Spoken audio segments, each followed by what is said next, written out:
Welcome to another episode of Evidence for the Truth.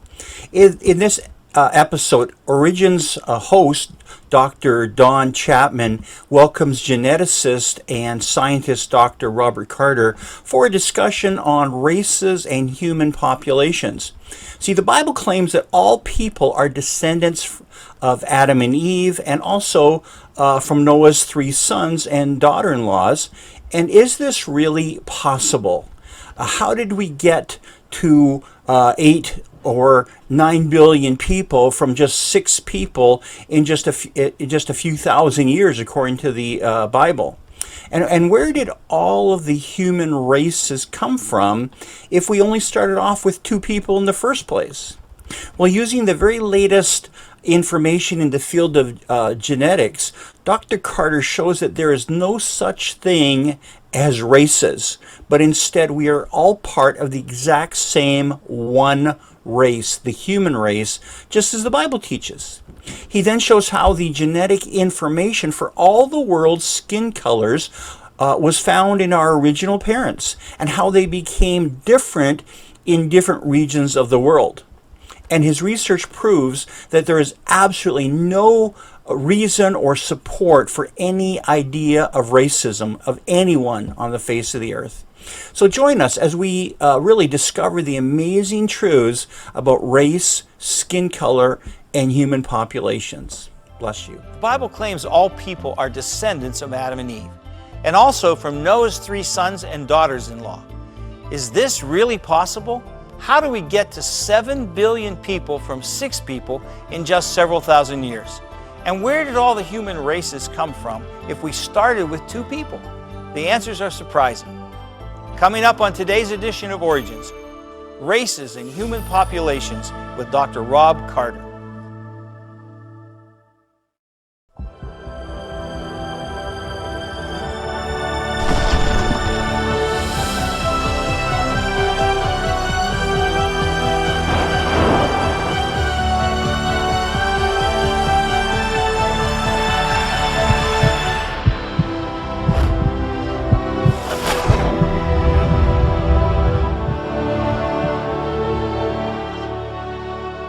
Hello, my friends, and welcome to Origins. My name's Donn Chapman. It's my great privilege to be your host. During this program, we showcase interesting guests who present evidence from science along with other important facts, validating the truth of creation and the accuracy of the Bible. Today's guest, Dr. Robert Carter, did his undergraduate work at Georgia Tech, and he earned a PhD in marine biology at the University of Miami. Currently, he's a popular and much in-demand speaker for Creation Ministries International, out of their U.S. office here in Atlanta, Georgia. His research centers on the field of human genetics, human history, and other issues related to biblical studies. Good friend, good to have you here. Thank you. What are we going to talk about today? We're going to talk about the issue of races, racism, human populations, and where all these people came from in biblical history. That's fascinating. You know, the whole business of races and then racism is something that Christians really need to understand. So you have something very valuable for us. I'm going to ask you to go up to the board and share it with our viewers. Okay, the first point that we need to make is that the Bible claims to be the history book of the universe. Genesis is an all-comprehensive account of God creating everything, where it came from, and how long ago it happened. So a biblical perspective has to start at Genesis 1. Yes. That's right. Now, in Genesis, it claims that all people on earth today descend from the 2 original people, Adam and Eve. It also claims that about 1,600 years after Adam and Eve were created, a global flood covered the world, and only 8 people, the people who were on board Noah's Ark, survived.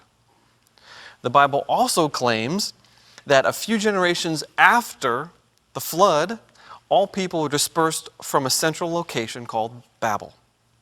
That's fascinating because really then there's 3 starting points, aren't there? Yes. We start with Adam and Eve, we restart with Noah's sons and daughter-in-laws, and then we restart at the Tower of Babel. Yes. Okay? Now, thinking about Babel for a moment. Babel is somewhere over in here in the Middle East. Okay. Okay, that arrow's not quite perfect, but it's over there. The Bible says that all people migrated from that central location. Now that's really interesting because modern geneticists have discovered that pattern. The same pattern. The same pattern. Now, they don't want the center of origin there. They put the center of origin over here in East Africa. And they call that the out of Africa event. Okay. Now, based on human genetics, this is actually the female line, the mitochondrial DNA. They have people groups starting here in northern Africa and then spreading out around the world, actually just like the Bible indicates. You see, as soon as you cross this, that's the Tower of Babel story. But the scientists have moved the origin there because it's too uncomfortable with this Middle Eastern thing. Okay, great. So that's the basic Bible idea of human history. Where do races come from? How do we get Chinese people and African people and Icelandic people? Why, the people look different. What happened and how do we account for them in just a few thousand years? Well, let me give you an illustration here. This is a family tree that I made for an article that I published in CMI's Journal of Creation. I called it Inbreeding and the Origin of Races. This is the family tree of the 12 tribes of Israel. Okay. Starting with Terah. Terah's Abram's dad. Terah is Abraham's father and Abraham's wife, Sarai's father, Sarah. They had Isaac, they had Jacob, and Jacob is the father of the 12 tribes of Israel. Right. Interesting. Now, you know how you inherit 50% of the DNA of each of your parents.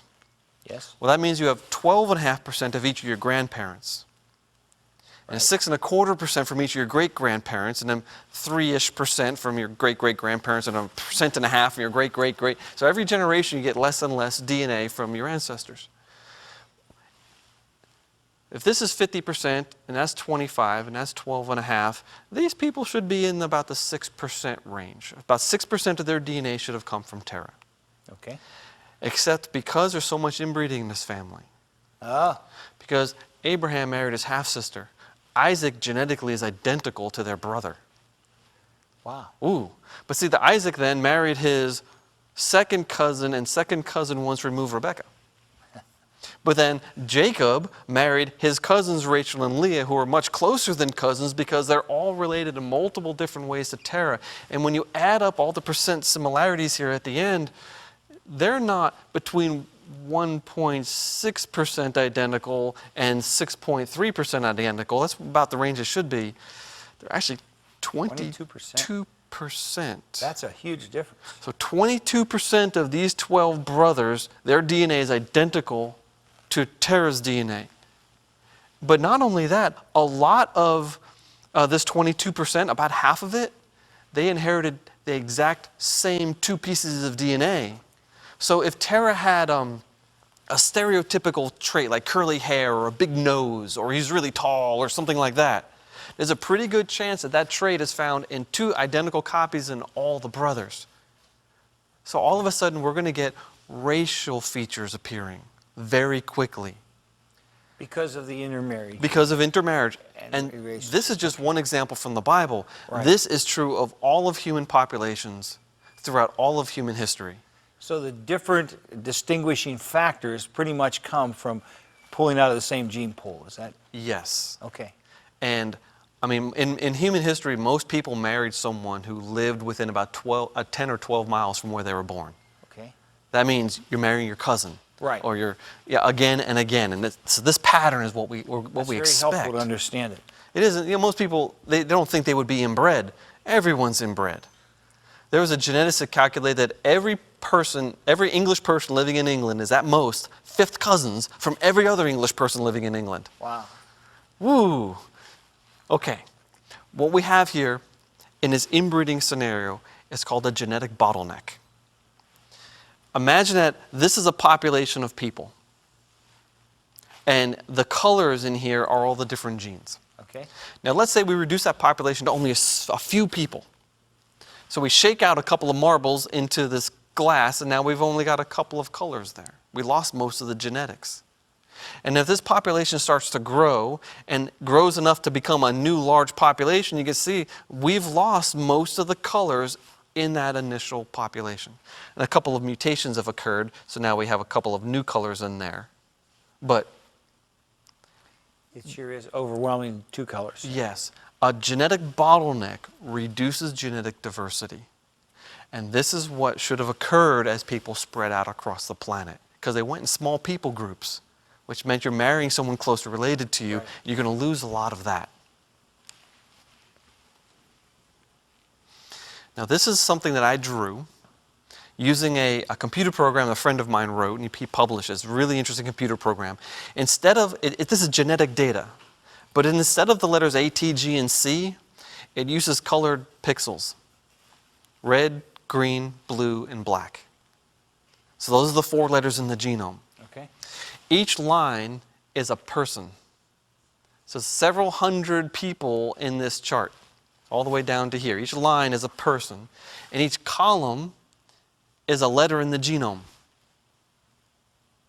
All right. So we can see in a population, this is one population, all the genetic diversity.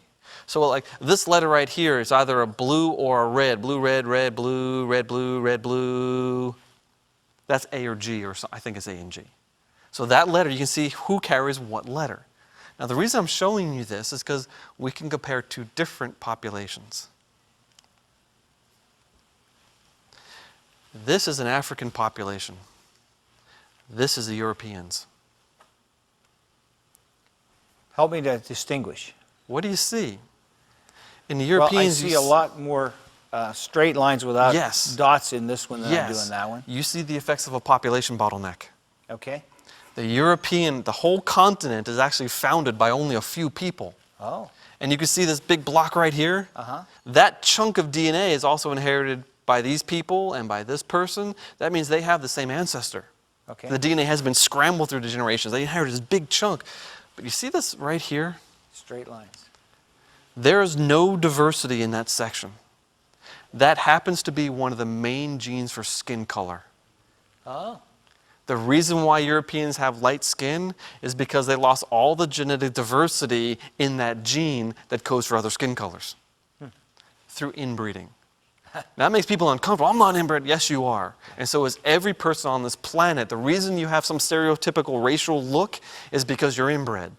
Because you've only married generations after generations through people who live close to you. And it's just getting at where races came from. Makes sense. Okay. Take this circle. Imagine that this is all the genetic diversity of all the people in the world. All right. Now let's draw a circle for one person. How big do you think that circle would be? About 1/3. Okay. So you have about 1/3 of the world's genetic diversity. But if you pull people from the same population this person came from, each person has about 1/3. In fact, you take 4 or 5 people from even Iceland or China or Australia, just 4 or 5 people from any of those populations, and you have about 99% of the world's genetic diversity in those 4 or 5 people. Amazing. A famous geneticist, Luis Quintana Murci, he said, I have to explain this though. The word phenotypic is the way things look. So the genes that explain the differences in the way people look only represent a tiny part of our genome, confirming once again the concept of race from a genetic standpoint has been abolished. There is no such thing as racism. No, but modern genetics is what destroyed old ideas about races and racism. And it actually took DNA technology before we realized, wait a minute, there aren't differences amongst people across the world. Now that brings up an interesting question. In Genesis chapter 4, after Cain killed Abel, God says, when you work the ground, it shall no longer yield to you its strength. You shall be a fugitive and wander on the earth. And Cain said to the Lord, my punishment is greater than I can bear. Behold, you've driven me today away from the ground, and from your face I shall be hidden. I shall be a fugitive and a wanderer on the earth, and whoever finds me will kill me. Does that mean there's other people on the earth? Does that mean Adam and Eve aren't the only people? So people have been struggling with this for a long time. Were there other people around? Was it just Adam and Eve that started everything off? Did God create one race or many races? It's an idea called polygenesis, or multiple origins. And this idea actually came into Christianity and scholarship after the European discovery of other people. people with dark skin, people with different looks. They're trying to explain it. They thought they were the definition of people, and these other people were very different. What do you do? Well, maybe there's multiple origins of people. But I answered it this way. In an article I wrote, how old was Cain when he killed Abel? Most people, Cain and Abel are born, and one kills the other, and then they never really think about when that happened.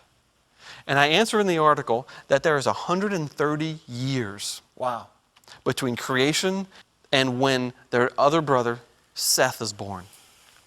Seth is the first son born after Abel's murdered, and Eve names him prophetically as a replacement for her son that's murdered. But that means that there's all this time. There could have been other sons born. Sure. There could have been daughters born. In fact, if you think about it, if Seth is only the third child, Eve's only having a child every 43 years. That doesn't sound like what would have happened. But because we have all this time, Cain, there could have been 1,000 people or more alive at that time, or more by the time 130 years have passed. And so we have to ask the next question. What would Adam and Eve have looked like?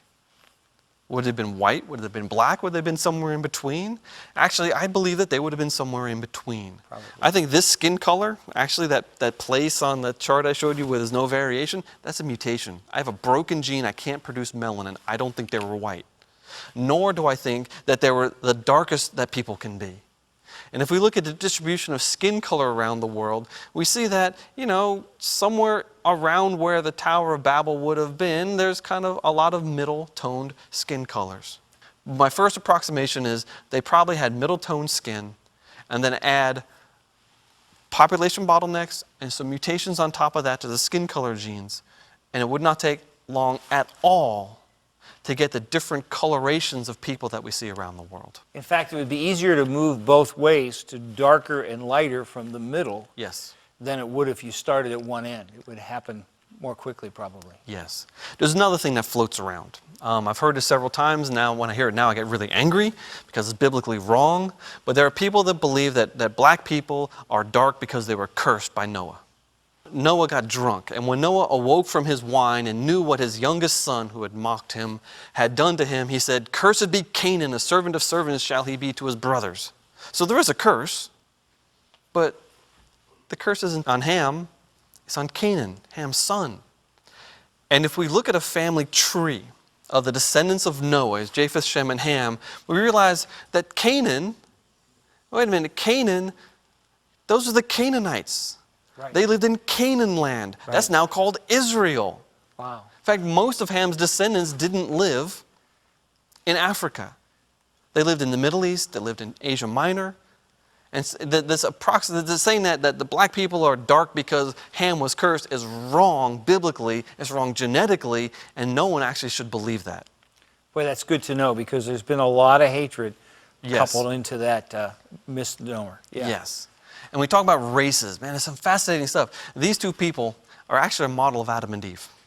Mm-hmm. Each one of these people has mixed race ancestry. They have a black father and a white mother. And they had these non-identical twin girls. One of them is African colored. One of them is European colored. We got black and white twins in one generation. If that information for the skin color was actually programmed in Adam and Eve, it wouldn't take long at all to get a range of skin tone variations. Right. We can also talk about things like organ transplants. Right. I mean, if people are really different from each other, you shouldn't be able to swap organs around. But these two guys, they were good friends during the Vietnam War. They're from Australia. Well, Bill Colbert, he's an Australian Aborigine. And George, his nickname is Snow for obvious reasons, George Wilson, he's a European. Well, when they got to be old men, Bill needed a kidney transplant and they couldn't find a donor. George volunteered to get tested and turns out he was a match. How can you have tissue transplants between people that are separated for tens of thousands of years in the evolutionary model? Well, the answer is simple. They haven't been separated for tens of thousands of years. Rob, don't you go anywhere because this is really important stuff. And you stay right with us. We'll be right back.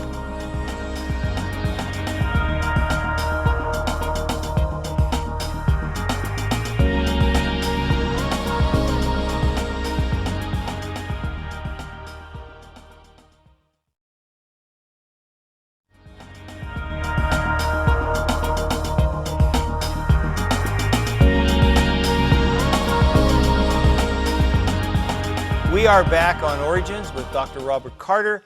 And Dr. Carter, as we talk about the races and populations and genetics and all of this, you got a biblical example of mixed race marriages that we can talk about? Actually, there are lots. There's but lots of before them. that, we have to explain why the Bible in the Old Testament seemed to restrict marriage. Okay. One reason was that God didn't want the Israelites to stray away from their religions. He said, Right. don't marry people from other cultures. Right. Another reason, though, is because of land. They couldn't marry outside their own tribe because the land titles would have gotten scrambled, and all of a sudden you'd have someone from this tribe when he landed in another tribe.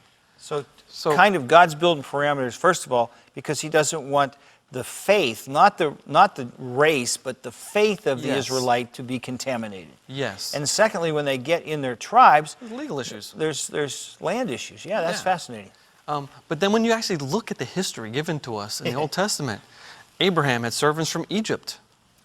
He had 125 trained soldiers when he went to rescue Lot. Those people, that was after the covenant was given. That was after circumcision. Those men would have been part of the covenant. Yeah. What about the female servants? I mean, they would have married into the family because that's what happens over time. Right. So they didn't even start from a strict genetic stock. Then Joseph marries an Egyptian. Well, that means the matriarch of the tribes of Manasseh and Ephraim was an Egyptian. Mm-hmm. Moses marries a Midianite. That's right. Rahab was a Canaanite. Ruth was a Moabite. Bathsheba's husband was a Hittite. We have all these examples of people from outside of Israel marrying into Israel. So, And God did not condemn that because it wasn't breaking those two things that you said they wanted to protect. that's right. He didn't condemn it when a faithful person married in. Right. He did condemn it several times when, after marrying in, people were straying away from... When you get a from Jezebel that's bringing in the Yeah. Canaanite faith and Yeah, that kind of and thing. things right? like that. Right.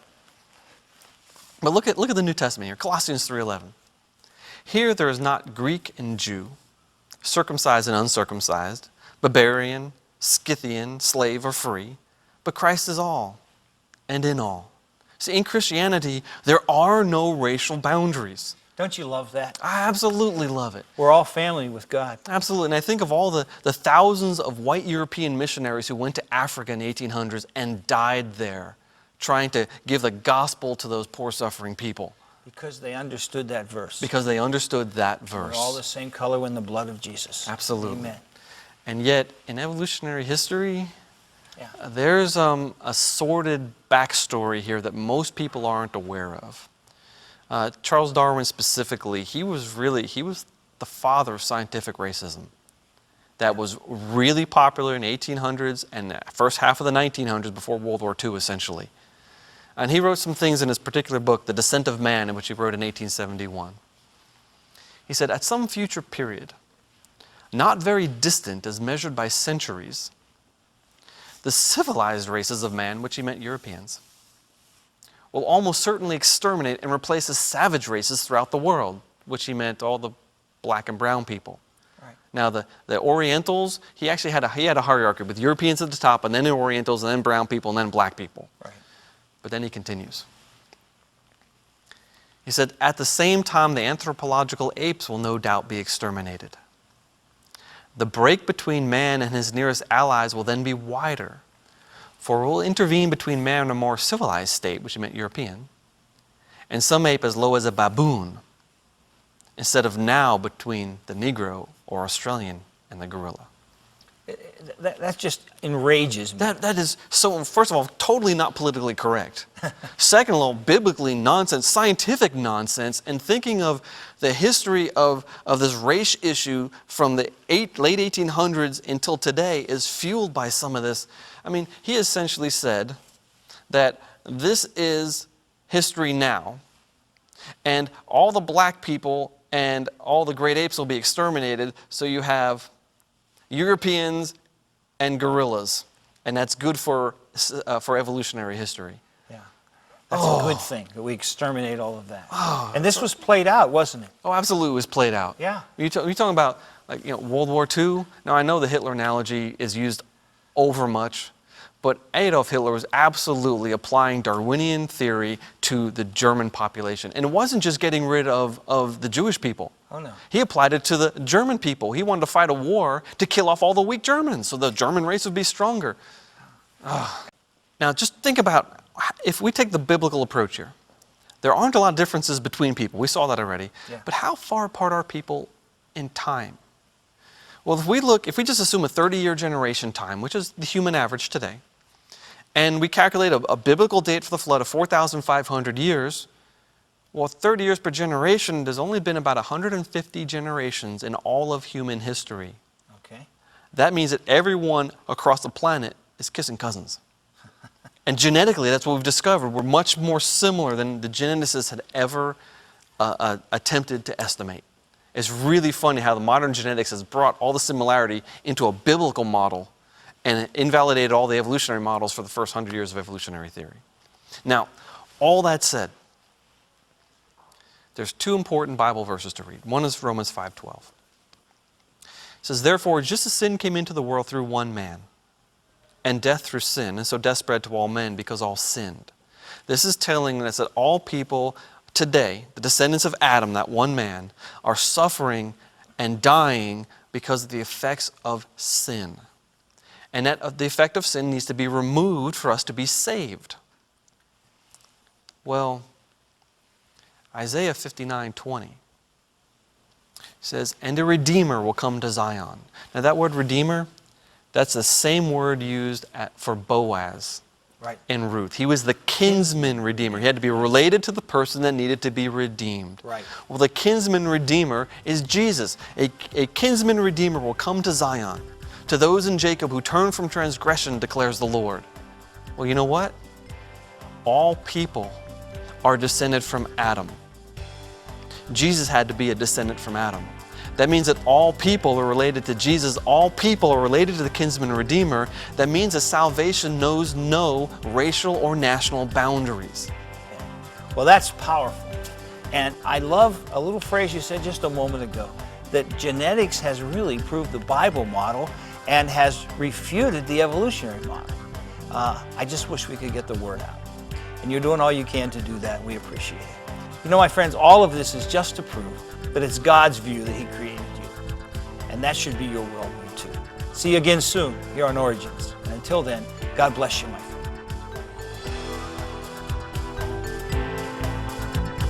Thank you for watching this edition of Origins. For a DVD of this series, you can order online or send a $12 donation to cover shipping and handling, and write to Origins Program number 1615, Cornerstone Network, Wall, Pennsylvania 15148. If you like a copy of the PowerPoint information presented today, you can download an episode guide at originstv.org.